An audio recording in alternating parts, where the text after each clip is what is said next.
അപ്പം ഇനി ഇത് റെഡിയാക്കാൻ വേണ്ടിയിട്ട് ഇതാ ഒരു മുട്ട എടുക്കുക.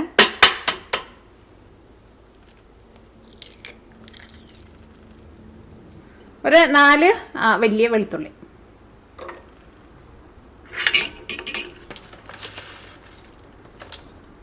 മുക്കാൽ ടേബിൾ സ്പൂൺ പെരിഞ്ജീരകം, വലിയ ജീരകം ഉണ്ടല്ലോ അത്, പിന്നെ ഒരു 1/2 ടീസ്പൂൺ മുളക് പൊടി അല്ലെങ്കിൽ ക്രഷ് ചെയ്തേക്കണം ഉണക്കമുളക്, ഒരു 2 ടേബിൾ സ്പൂൺ നാരങ്ങ നീര് അല്ലെങ്കിൽ വിനീഗർ, 1/2 ടീസ്പൂൺ ഉപ്പ്. ഇനി ഫസ്റ്റ് ഇതെല്ലാം കൂടിയിട്ട് നമുക്കൊന്ന് കറക്കിയിട്ട് എടുക്കാം. കാരണം ഇത് നല്ല പേസ്റ്റ് പോലെ നമുക്കൊന്ന് അരിഞ്ഞ് കിട്ടണം. ഞാൻ നോക്കിയേ, ഇപ്പം നമ്മൾ കറക്കി എടുത്തിട്ടുണ്ട്. എല്ലാവരും നല്ല പേസ്റ്റ് പോലെ അരിഞ്ഞിട്ടുണ്ട് കേട്ടോ. നമ്മുടെ ജീരകമൊക്കെ ആയിരുന്നാലും അരിഞ്ഞിട്ടുണ്ട്. ഇനി ഇതിലേക്ക് 3 ടേബിൾ സ്പൂൺ ഓയിൽ ചേർക്കാം. ഇത് നമ്മൾ മയോനൈസ് ഉണ്ടാക്കണ പോലെ കേട്ടോ ഇതിലേക്കുള്ള ഈ സോസ് നമ്മൾ റെഡിയാക്കിയിട്ട് എടുക്കുന്നത്. അപ്പോൾ എന്താ പറയുക, വെളിച്ചെണ്ണ ഒഴിക്കരുത്. ഞാനിതിലേക്ക് സൺഫ്ലവർ ഓയിലാണ് ഒഴിക്കുന്നത്. അപ്പോൾ ഇപ്പോൾ ഞാനൊരു 3 ടേബിൾ സ്പൂൺ ഓയിൽ ഒഴിച്ചിട്ടുണ്ട്. ഇനി ഒന്ന് കറക്കിയിട്ട് എടുക്കുക. അപ്പോൾ ഞാനിവിടെ കറക്കിയെടുത്തത് നമ്മുടെ മിക്സിയിൽ ഏറ്റവും സ്പീഡ് കൂടിയാലും ഇട്ടിട്ടാണ് കറക്കിയെടുത്തത്. നോക്കിക്കേ, അപ്പോൾ ഇത് ഒന്ന് തിക്കായിട്ടുണ്ട്. ഒന്നും കൂടി ചെറുതായിട്ട് നമുക്കൊന്ന് തിക്കാവണം. അപ്പോൾ ഒരു 2 ടേബിൾ സ്പൂൺ ഓയിലും കൂടി ചേർക്കാം.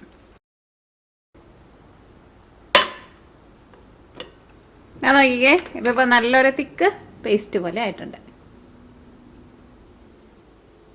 ഇനി നമുക്ക് ഇതിലേക്കുള്ള വെജിറ്റബിൾസ് നമുക്കൊന്ന് കട്ട് ചെയ്തെടുക്കാം.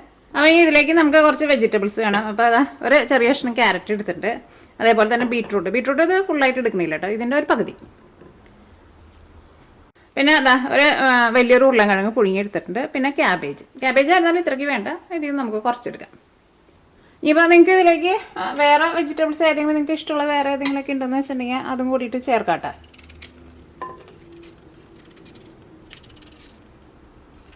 ഒരുപാട് ഇങ്ങനെ നമ്മൾ വേവിക്കുമ്പോൾ ഇങ്ങനെ വെള്ളം വരണ പോലത്തെ വെജിറ്റബിൾസ് ഉണ്ടല്ലോ, അത് എടുക്കണ്ട. ഇതിലേക്ക് നിങ്ങൾക്ക് കോൺ വേണമെന്ന് വെച്ചിട്ടുണ്ടെങ്കിൽ കോൺ എടുക്കാം. പിന്നെ ഫ്രോസൺ പീസ് ഉണ്ടല്ലോ, അത് വേണമെന്ന് വെച്ചിട്ടുണ്ടെങ്കിൽ അത് ചേർക്കാം. അപ്പോൾ ഇത് കഴുകിയെടുത്തിട്ടുണ്ട്. അപ്പോൾ ഇനി ഇതൊന്ന് ഗ്രേറ്റ് ചെയ്തിട്ട് എടുക്കട്ടെ.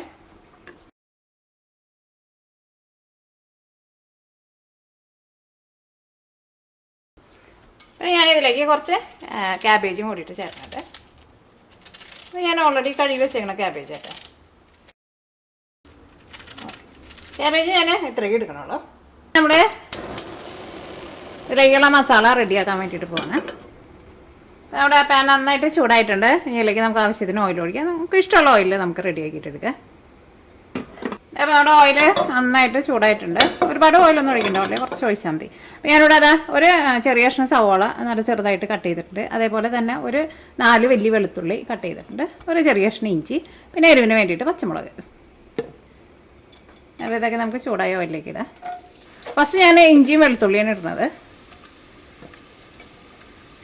കാരണം എന്തായാലും ഈ ഇഞ്ചി അങ്ങോട്ട് മുരിഞ്ഞില്ല എന്ന് വെച്ചാലുണ്ടല്ലോ, നമ്മളിങ്ങനെ അതേപോലെ ഇങ്ങനെ കട്ട്ലേറ്റ് എന്തെങ്കിലുമൊക്കെ ഉണ്ടാക്കുമ്പോൾ അതിങ്ങനെ കടിക്കുമ്പോൾ ഒരു പച്ച ടേസ്റ്റ് ഉണ്ടാവും. അതേപോലെ തന്നെ എന്താ പറയുക, നമ്മൾ ഇതുണ്ടാക്കില്ലേ ഫ്രൈഡ് റൈസൊക്കെ ഉണ്ടാക്കുമ്പോഴായിരുന്നാലും ഇഞ്ചി ഇതേപോലെ അരിഞ്ഞിട്ടാണ് ചേർക്കുന്നത്. വെച്ചിട്ടുണ്ടെങ്കിൽ ഇഞ്ചി നന്നായിട്ടൊന്ന് മുരിയണം കേട്ടോ.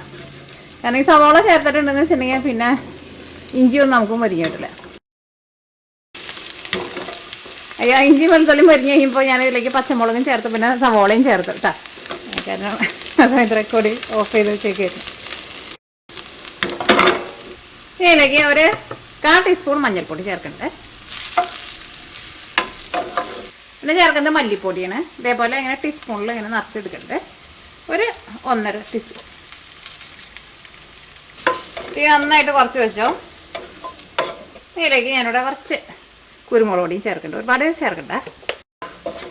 അപ്പോൾ ഇതെല്ലാം ഇതിലേക്ക് ഗരം മസാല അത് നിങ്ങളുടെ ടേസ്റ്റിനനുസരിച്ചിട്ട് ചേർക്കുക. ഫസ്റ്റ് കുറച്ച് ചേർക്കുക, അത് കഴിഞ്ഞിട്ട് ലാസ്റ്റ് ടേസ്റ്റ് നോക്കിയിട്ട് ഗരം മസാല അതനുസരിച്ചിട്ട് ചേർത്ത് കൊടുക്കുക. ഇതെല്ലാം കൂടിയിട്ട് നമുക്ക് നന്നായിട്ടൊന്ന് മിക്സ് ചെയ്തിട്ട് ഇത് നമുക്ക് ചെറിയ തീ മൂടി വെച്ചിട്ട് ഇതൊന്ന് വെന്ത് വരണം. ഇത് പെട്ടെന്ന് വേവും കേട്ടോ, കുറേ സമയമൊന്നും എടുക്കൊന്നുമില്ല. വെള്ളമൊന്നും ചേർക്കരുത്. അപ്പോൾ ഞാൻ ഇടയ്ക്ക് ഒരു 2 പ്രാവശ്യം ഇളക്കി കൊടുത്തിട്ടുണ്ടായിരുന്നു. അപ്പോൾ നമ്മുടെ ഈ വെജിറ്റബിൾസ് വെന്തിട്ടുണ്ട് കേട്ടോ. ഇനി നമുക്ക് തീ ഓഫ് ചെയ്യാം. ഇനി ഞാൻ വേറൊരു പാത്രത്തിലേക്ക് പകർത്തി വയ്ക്കണം, എന്നാലല്ലേ നമുക്ക് പെട്ടെന്ന് ചൂടാറി കിട്ടുള്ളൂ.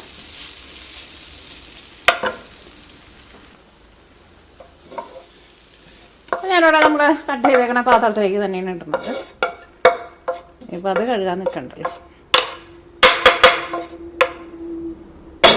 എങ്ങനെയാണെങ്കിലും നമ്മൾ എന്തെങ്കിലും ഒരു ചെറിയ സാധനം ഉണ്ടാക്കി കഴിയുമ്പോഴേക്കും അടുക്കളെന്ന് അറിയും. അപ്പം ഇത് ഇരുന്നിട്ട് ഒന്ന് ചൂടാറട്ടെ. അപ്പോൾ നമ്മൾ പുഴുങ്ങി വെച്ചേക്കണ ഉരുളൻകിഴങ്ങ് കണ്ടില്ലേ, ഇത് നോക്കിക്കേ, ഇത് അത്യാവശ്യം നല്ല വലിയ ഉരുളൻകിഴങ്ങ് കേട്ടോ. ഉരുളൻകിഴങ്ങ് നന്നായിട്ട് വേവണം, എന്നാൽ മാത്രമേ ഇതിൻ്റെ കൂടെ നമുക്ക് കുഴച്ചിട്ട് എടുക്കാൻ വേണ്ടി പറ്റുള്ളൂ. പിന്നെ ഉരുളൻകിഴങ്ങ് എന്നാലും ഒരുപാട് ചൂടാറുന്നതിന് മുമ്പ് ഇതേപോലെ ഇങ്ങനെ പീൽ ചെയ്തിട്ട് ഇതിൻ്റെ ഈ തൊലി കളഞ്ഞിട്ട് എടുക്കാൻ വേണം. പിന്നെ കുഴയ്ക്കുമ്പോഴായിരുന്നാലും ഉരുളൻകിഴങ്ങ് നന്നായിട്ട് ചൂടാറിയിട്ടുണ്ടെന്ന് വെച്ചിട്ടുണ്ടെങ്കിൽ നമുക്ക് അത്രയ്ക്ക് സോഫ്റ്റായിട്ട് കുഴച്ചെടുക്കാൻ വേണ്ടിയിട്ട് പറ്റില്ല. ചെറിയ ഇളം ചൂടോട് കൂടിയിട്ട് ഉരുളൻകിഴങ്ങ് എപ്പോഴും നമ്മൾ കുഴച്ചിട്ടെടുക്കണം, പ്രത്യേകിച്ച് കട്ട്ലേറ്റൊക്കെ ഉണ്ടാക്കുമ്പോൾ.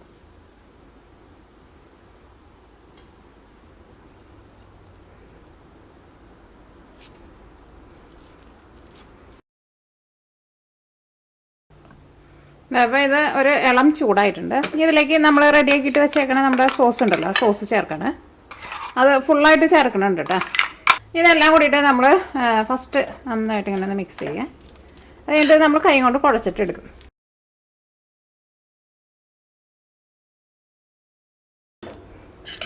അപ്പോൾ ഇതെല്ലാം നമ്മളിതാ ഇതേപോലെ ഇങ്ങനെ കുഴച്ചെടുത്തിട്ടുണ്ട്. ഇനി ഇത് നമുക്ക് കയ്യിൽ വെച്ചിട്ട് ഉരുട്ടണം. ഇത് നമുക്ക് കയ്യിൽ വെച്ചിട്ട് ഉരുട്ടാൻ വേണ്ടിയിട്ട് നമുക്ക് അത്രയ്ക്കാണ്ട് പറ്റില്ല, നമ്മുടെ കൈമേക്ക് അത്യാവശ്യം നന്നായിട്ട് പിടിക്കും.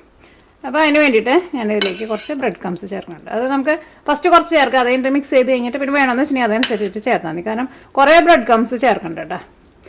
ഇപ്പോൾ നിങ്ങളുടെ അടുത്ത് ബ്രെഡ് ക്രംസ് ഇല്ലയെന്ന് വെച്ചിട്ടുണ്ടെങ്കിൽ അരിപ്പൊടി ചേർത്താലും കുഴപ്പമില്ല. അപ്പോൾ ബ്രെഡ് ക്രംസ് ചേർക്കണേ.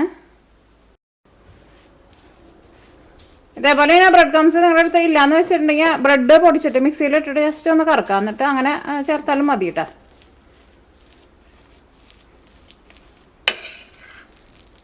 ആവശ്യത്തിനുള്ളത് മാത്രം ചേർത്താൽ മതി ഈ ബ്രെഡിൻ്റെ പൊടി. കാരണം കുറേ ചേർത്തിട്ടുണ്ടെന്ന് വെച്ചിട്ടുണ്ടെങ്കിൽ അത്രയ്ക്ക് ടേസ്റ്റ് ഉണ്ടാവില്ല. അങ്ങനെ സ്പൂൺ വെച്ചിട്ട് തന്നെ ചെയ്താൽ മതി, അല്ലെങ്കിൽ നമ്മുടെ കൈമേക്ക് കുറേ പിടിക്കുക. അവസാനമൊക്കെ ആകുമ്പോൾ ലാസ്റ്റ് ഇതാകുമ്പോൾ മാത്രം കൈ കൊണ്ട് കുഴച്ചാൽ മതി.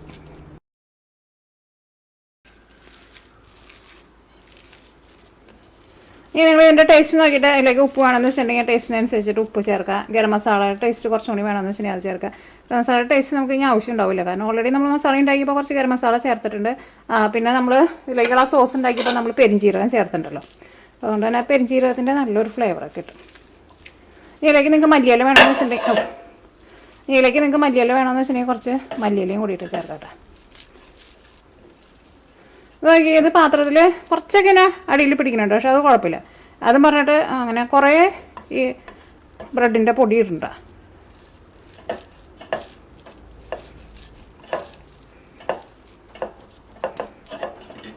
ഇനി അത് നമുക്ക് ഇഷ്ടമുള്ള ഷേപ്പിൽ നമുക്കിത് ഉരുട്ടിയെടുക്കാം. അപ്പോൾ ഫസ്റ്റ് ഞാൻ കൈ ഒന്ന് കഴുകട്ടെ.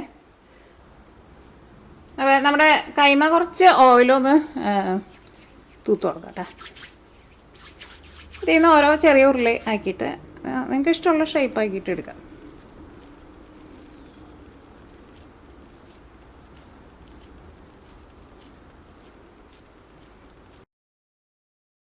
അപ്പോൾ ഇത് നമുക്ക് ബാക്കിയുള്ളതെല്ലാവരും ഇതേപോലെ ഇങ്ങനെ ഷേപ്പ് ആക്കിയിട്ട് എടുക്കാം.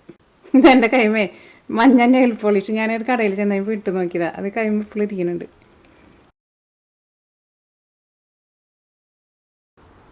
അപ്പോൾ നമ്മൾ ഷേപ്പാക്കി എടുത്തിട്ടുണ്ട്. അപ്പോൾ നമുക്ക് ഇതേപോലത്തെ 8 കിട്ടിയേക്കുന്നത്. പിന്നെ ഒരു ചെറുത് ഇതവിടെ റൗണ്ടിനെ ഉണ്ടാക്കിയിട്ടുണ്ട്. അപ്പോൾ ഒരു 9 കിട്ടിയിട്ടുണ്ട്. ഇത് നമ്മൾ കട്ട്ലേറ്റൊക്കെ നമ്മൾ പൊരിച്ചിട്ടെടുക്കില്ല, അതേപോലെ പൊരിച്ചെടുക്കാൻ വേണ്ടിയിട്ട് പോകണം. അപ്പോൾ ഞാനിവിടെ അത് ഒരു മുട്ട നന്നായിട്ട് ബീറ്റ് ചെയ്തെടുത്തിട്ടുണ്ട്. നിങ്ങൾക്ക് മുട്ടയ്ക്ക് പകരം വേണമെന്ന് വെച്ചിട്ടുണ്ടെങ്കിൽ മൈദപ്പൊടി ഉണ്ടല്ലോ, കുറച്ച് വെള്ളം ഒഴിച്ചിട്ട് ഇതേപോലെ ഇങ്ങനെ മിക്സ് ചെയ്തിട്ട് എടുക്കുക. കാരണം ഭയങ്കര തിക്കാക്കിയിട്ട് എടുക്കരുത്. മൈദപ്പൊടിയാണെന്ന് വെച്ചിട്ടുണ്ടെങ്കിൽ കുറച്ച് വെള്ളം പോലെ എടുക്കാം, അല്ലെങ്കിൽ ഭയങ്കര തിക്കായിട്ടുള്ള കോട്ടിങ് വരും മൈദ. അപ്പോൾ മുട്ടയിന് എടുത്തേക്കുന്നത്. പിന്നെ ബ്രെഡ് ക്രംസ്.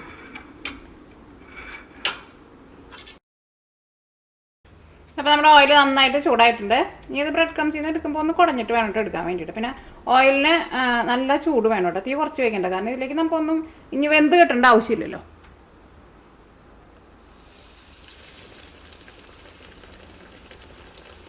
പിന്നെ കട്ട്ലേറ്റൊക്കെ ഉണ്ടാക്കുമ്പോൾ എന്നാലും എപ്പോഴും നല്ല തീയിൽ വെക്കണം, അല്ലെങ്കിൽ ചിലപ്പോൾ എന്താ കട്ട്ലേറ്റ് ഓയിൽ നന്നായിട്ട് കുടിച്ചിട്ട് ഈ കട്ട്ലേറ്റ് പൊടിഞ്ഞു പോകും. നല്ല ഹൈ ഫ്ലെയിമിലിട്ടിട്ട് വേണം കട്ട്ലേറ്റ് എപ്പോഴും വറുത്തെടുക്കാൻ വേണ്ടിയിട്ട്.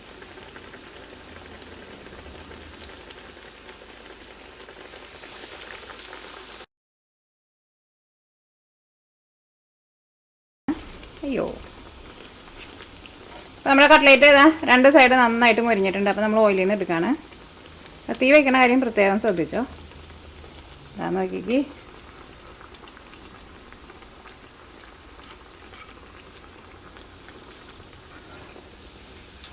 ഇതങ്ങനെ തീ നന്നായിട്ട് കൂട്ടി വെച്ചിട്ട് നമ്മൾ വറുത്തെടുക്കുമ്പോഴായിരുന്നാലും ഓയിലും കുടിക്കില്ല. അല്ലെങ്കിൽ കട്ട്ലേറ്റൊക്കെ ഉണ്ടാക്കുമ്പോൾ നന്നായിട്ട് ഓയിൽ കുടിക്കും.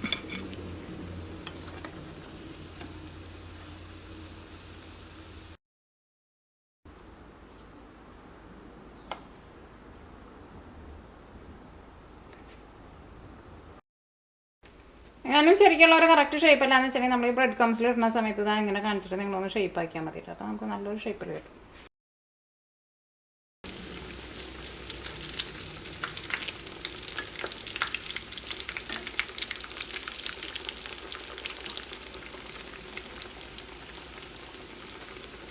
ഇത് നമ്മൾ മുട്ടയിലുള്ളോ നമ്മൾ ഡിപ്പ് ചെയ്തത്, അതുകൊണ്ടാണ് ഇങ്ങനെ പത വരുന്നത്. അപ്പോൾ അങ്ങനെ വരാണ്ടിരിക്കാൻ വേണ്ടിയിട്ട് മൈദയിൽ ചെയ്താലും മതി. അപ്പോൾ അതിനെ പതഞ്ഞ് പൊന്തി വരില്ല. പക്ഷെ മുട്ടയിൽ ചെയ്യുന്നതിന് ടേസ്റ്റ് കൂടുതൽ. പക്ഷെ കുറേയൊക്കെ ഉണ്ടാക്കുമ്പോൾ ഓയിൽ ഭയങ്കരമായിട്ട് പറയാൻ തുടങ്ങും. അപ്പോൾ ചില പറയാറുണ്ട് മുട്ടയുടെ വെള്ളം മാത്രം എടുത്തിട്ട് ചെയ്താൽ മതിയെന്ന്. അപ്പോൾ അങ്ങനെ ചെയ്താലും മതി.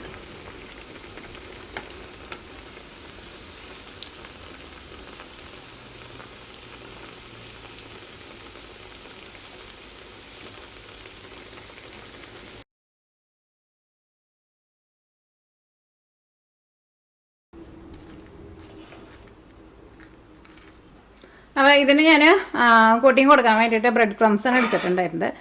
പിന്നെ ഞാനിവിടെ നോക്കിക്കേ ജപ്പാനീസ് സ്റ്റൈല് ബ്രെഡ് ഫ്ലേക്സ് എന്ന് പറഞ്ഞിട്ട് പാങ്കോട ഒരു ഇത് വാങ്ങിച്ചിട്ടുണ്ടായിരുന്നു. പക്ഷേ ഇത് തന്നെ വെച്ചിട്ട് ഞാൻ ഒരിക്കൽ ബ്രെഡ് ക്രംസിന് പകരം തന്നെ വെച്ചിട്ട് ഇത് മാത്രം വെച്ചിട്ട് ഞാൻ വറുത്തെടുത്ത് കഴിഞ്ഞപ്പോൾ എന്താ പറയുക, അത് ശരിക്കും പിടിച്ചിരുന്നില്ല. അപ്പോൾ ഞാൻ ഈ പ്രാവശ്യം എന്താണെന്ന് വെച്ചിട്ടുണ്ടെങ്കിൽ സാധാരണ ബ്രെഡ് ക്രംസും ഇതും കുറച്ചും കൂടിയിട്ട് മിക്സ് ചെയ്തിട്ടാണ് ഞാൻ റെഡിയാക്കിയിട്ട് എടുത്തത്.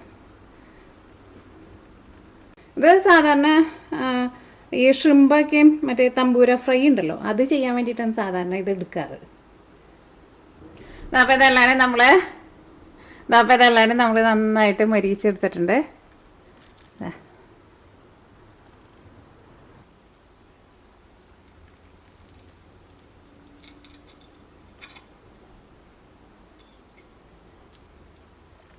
ഇങ്ങനെ സാധാരണ നമ്മൾ കഴിക്കുന്ന ഒരു ടേസ്റ്റ് ആയിരിക്കില്ല. ഒരു എന്താ പറയുക, നമ്മൾ റെസ്റ്റോറൻറ്റിലേക്ക് പോയിട്ട് ചില ഫുഡുകളൊക്കെ കഴിക്കുമ്പോൾ ഒരു വെറൈറ്റി ആയിട്ടുള്ള ഒരു ടേസ്റ്റ് ഉണ്ടാവില്ലേ, അങ്ങനത്തെ ഒരു ടേസ്റ്റ് ആയിരിക്കും. കാരണം ഇതിലേക്ക് നമ്മൾ സ്പെഷ്യലായിട്ടുള്ള സോസ് ചേർത്തേക്കുന്നത് കൊണ്ട് തന്നെ. ഈ വെജിറ്റബിൾസ് കഴിക്കാത്ത കുട്ടികൾക്കൊക്കെ ആയിരുന്നല്ലോ ഇതേപോലെ ഇങ്ങനെ ഉണ്ടാക്കി കൊടുത്താൽ മതി.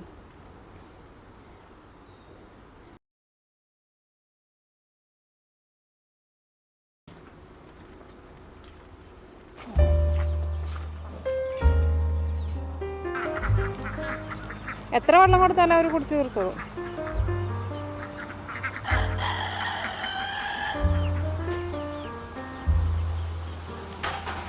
ഇന്നലെ നീ കഴിയതല്ലേ അത്, മോളെ മേത്തേക്ക് വെള്ളം തെറിക്കും.